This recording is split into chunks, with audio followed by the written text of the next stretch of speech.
Hey 6th grade, this is Mr. Bajer. I'm going to be reading I Am Malala by Malala Yousafzai.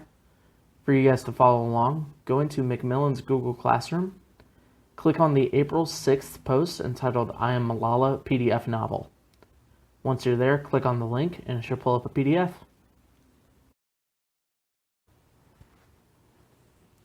Chapter 3, A Magic Pencil. By the time I was 8 years old, my father had more than 800 students in 3 campuses, an elementary division and 2 high schools, one for boys and one for girls. So our family finally had enough money to buy a TV. That's when I became obsessed with owning a magic pencil. I got the idea from Shakalaka Boom Boom, the show Safina and I watched after school. It was about a boy named Sanju, who could make anything real by drawing it. If he was hungry, he drew a bowl of curry, and it appeared. If he was in danger, he drew a policeman. He was a little hero, always protecting people who were in danger. At night, I would pray, God, please give me Sanju's pencil. I won't tell anyone. Just leave it in my cupboard. I'll use it to make everyone happy. As soon as I finished praying, I would check the drawer, but the pencil was never there. One afternoon, the boys weren't home, and my mother asked me to throw away some potato peels and eggshells. I walked to the dump just a block or so away from our house, wrinkling my nose as I got close, swatting away flies and making sure I didn't step on anything in my nice shoes. If only I had Sanju's magic pencil, I would erase all of it. The smell, the rats, the giant mountain of rotting food. As I tossed our rubbish into the heap, I saw something move, and I jumped. It was a girl my age. Her hair was matted, and her skin was covered in sores. She was sorting rubbish into piles, one for cans, one for bottles. Nearby, boys were fishing in the pile for metal using magnets on strings. I wanted to talk to them, but I was scared. Later that day, when my father returned home, I told him about the children at the dump and dragged him to see them. He spoke gently to the children, but they ran away. I asked him why they weren't in school. He told me that these children were supporting their families, selling whatever they found for a few rupees. If they went to school, their families would go hungry. As we walked back home, I saw tears on his cheek. I believe there is something good for every evil, that every time there's a bad person, God sends a good one. So I decided it was time to talk to God about this problem. Dear God, I wrote in a letter, did you know there are children who are forced to work in the rubbish heap? I stopped. Of course he knew.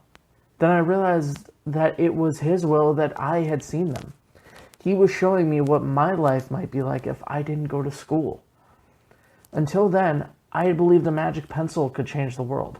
Now I knew I would have to do something. I didn't know what it was, but I asked God for the strength and courage to make the world a better place. I signed my letter, rolled it up, tied it to a piece of wood, placed a dandelion on top, and floated it in a stream that flows into the Swat River.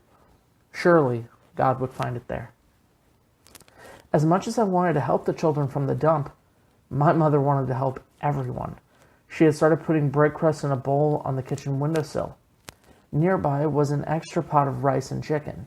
The bread was for the birds. The food was for the poor family in our neighborhood. I asked her once why she gave food away. We have known what it's like to be hungry, Pishosi said. We must never forget to share what we have. So we shared everything we had. We even shared our home with a family of 7 who had fallen on hard times. They were supposed to pay my father rent, but more often than not, he ended up lending them money. And although my father's school wasn't really making a profit, he gave away more than 100 free places to poor children. He wished he could give away more. My mother, meanwhile, started serving a few girls breakfast at her house each day. How can they learn, she said, if their stomachs are empty?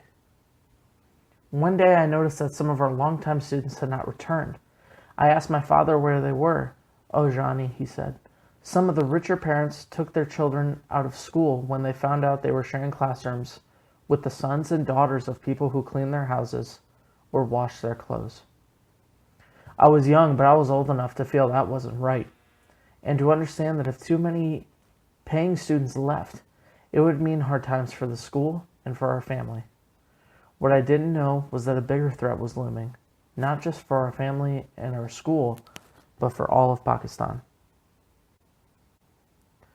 That was chapters 1, 2, and 3. I hope you guys enjoyed it. This is a reminder to log into Miss McMillan's Google Classroom and answer the TDQs that she's posted. Bye, guys.